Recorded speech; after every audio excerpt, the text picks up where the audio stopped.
Muito bom dia para você. Hoje é dia 14 de julho de 2025 e a palavra do Senhor na liturgia diária de hoje nos traz lá no Evangelho de São Mateus. Não julgueis que vim trazer a paz à terra. Vim trazer não a paz, mas a espada.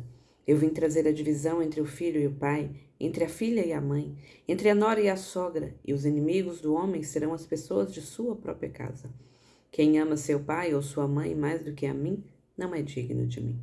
Quem ama seu filho mais que a mim, não é digno de mim. Quem não toma a sua cruz e não me segue, não é digno de mim. Aquele que tentar salvar sua vida irá perdê-la. Aquele que a perder por minha causa irá salvá-la. Palavra da salvação. Meus irmãos, e veja bem que quando a gente escuta essa palavra, a gente fala, mas como assim Jesus disse que ele veio trazer a espada sobre a terra, que ele não veio trazer a paz?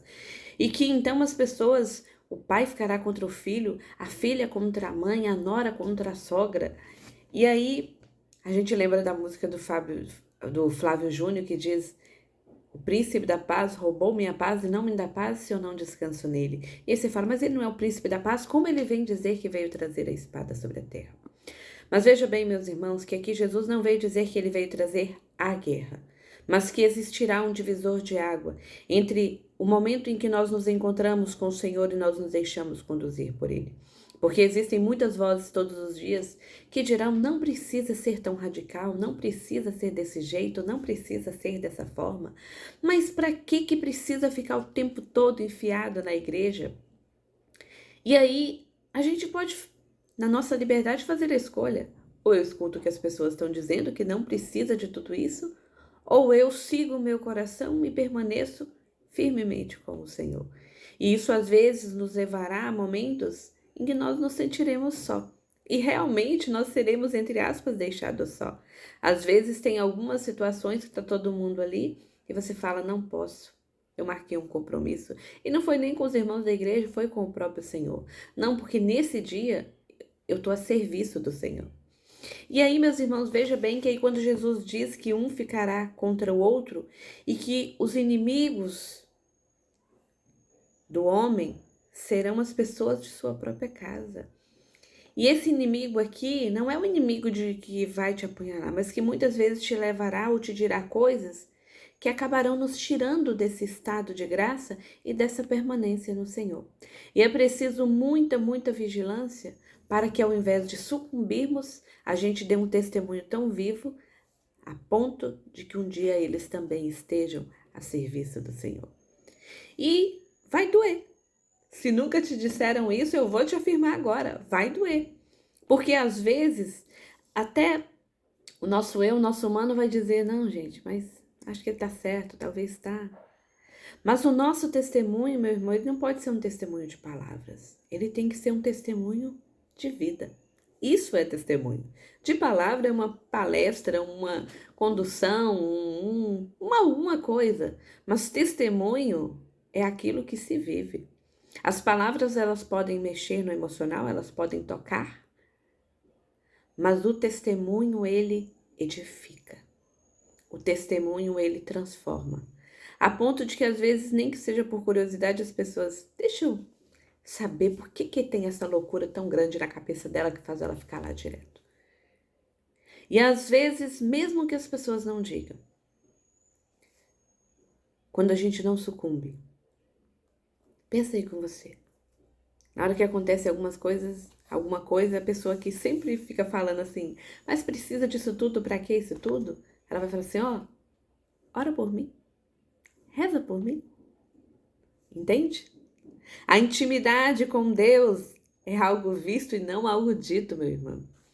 E aí as pessoas vão pedir porque elas acreditam. Elas não querem seguir o caminho também e renunciar, mas elas acreditam. E o testemunho, ele vai edificando dia após dia. Não somente aquele que renuncia, mas também a esse outro, que chegará um tempo em que o coração dele estará quebrantado para o Senhor. Estará realmente aberto, estará despojado para o Senhor. E existe um tempo para cada coisa debaixo do céu, é o que diz a palavra do Senhor. Mas aqueles que já se entregaram, que a gente permaneça vigilante. E que nada e nem ninguém tome o lugar de primeiro em nossa vida. O Senhor Jesus é muito claro a dizer que aquele que ama o seu pai e a sua mãe mais do que a ele, não é digno dele. Mas Jesus, o Senhor não falou lá no quarto mandamento que é para honrar pai e mãe. Lógico que é para honrar pai e mãe. Mas todos nós somos criaturas e ele é o Criador, Deus Pai. E é a ele que a gente deve o lugar de primeiro em nossa vida. E é muita ilusão nossa. É muito triste e miserável a gente ficar esperando que as recompensas do Senhor venham para essa vida. Muitas podem vir sendo também assim, a gente recebe muito mais do que merece, já recebeu muito mais do que merece. Mas o que o Senhor nos oferece não é para essa vida, porque aí se você perguntar dessa forma, você fala, mas se fala que o Senhor nos honrará, que nós seremos honrados, o que dizer sobre os mártires, então? O que eles esperavam não estava aqui. E o livramento do Senhor os conduziu a um lugar muito, muito, muito melhor, onde eu e você lutamos ainda para poder chegar. Então é preciso, meu irmão, que a gente compreenda que as recompensas no Senhor, nós estamos falando sobre vida eterna e não sobre as coisas desse mundo. Imagina só, pedir para Deus muito dinheiro, conseguir. Pedir para Deus uma casa, uma mansão, conseguir. Pedir para Deus um carro luxuoso, um carro não, uma frota, conseguir, tem até avião. No outro dia tá morto. Mas a minha recompensa era para essa vida. A luta toda foi para essa vida. Mas imagina só, lembra aí de Lázaro, que viveu na miséria, que os cachorros vinham lamber as feridas do seu corpo e que ele queria comer o que caía da mesa do rico. E aí, quando o rico morre, morre Lázaro também. Lázaro vai para junto de Abraão, o rico vai para o andar de baixo. E aí ele fala, tem piedade de mim. Ele diz, olha só, durante a vida, você recebeu todas as consolações. Lázaro não, mas agora ele é consolado. E esse consolo que ele tem, meu irmão, ninguém vai tirar dele. Quanto à condenação do outro, ninguém também vai tirar dele. Tudo está nas mãos do Senhor. Existe uma música da irmã Glenda, a Adriana Aritz também gravou numa voz belíssima, que diz: quem deixa seu pai por mim, sua mãe por mim, seus filhos por mim me encontrará. Não tenhas medo, eu conheço aqueles que elegi, aqueles que elegi. Quem perde sua vida por mim, seus bens por mim, me encontrarás. Não tenhas medo, não tenhas medo, eu estou aqui, eu estou aqui. Como foi que você acordou nessa segunda-feira, 14 de julho? Agora são exatamente 9 horas e 25 minutos, 9h25 da manhã. Como você acordou? Tá doendo o chamado? Tá doendo a missão? Quer desistir?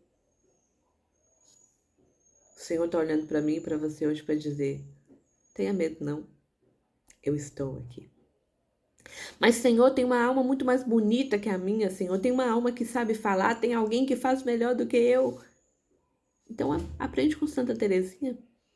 A santidade não é sobre as grandes coisas que você vai fazer, mas as pequenas que você fizer, faça com grande amor. É o Senhor dizendo hoje, eu não escolhi outro, eu elegi, foi você. E o que eu e você precisamos fazer é entender que a nossa vida não vale nada. E nós colheremos a promessa do Senhor. Aquele que perder a sua vida por minha causa, diz Jesus, irá encontrá-la. Que eu e você possamos reencontrar a alegria do chamado. Possamos reencontrar o sentido de acordar toda manhã e conseguir ver nas pequenas coisas o cuidado de Deus, o grande cuidado de Deus por cada um de nós. E que a gente possa ser fiel. E que a gente possa realmente compreender que a gente só encontra paz quando a gente descansa no príncipe da paz, que é Jesus. Que muitas vezes será esse divisor de águas, essa espada que faz ser esse divisor de águas, entre aquele que vai dar o seu tudo para o Senhor e aquele que vai escolher o tudo do mundo. Mas que nós permaneçamos firmes, porque assim seremos salvos nós e nossa casa. Talvez não no hoje, que é o dia que eu gostaria que a minha família já estivesse a serviço do Senhor, mas com a força do testemunho e pela misericórdia de Deus, um dia colheremos todos os frutos e bendiremos a Ele. Louvado seja nosso Senhor Jesus Cristo.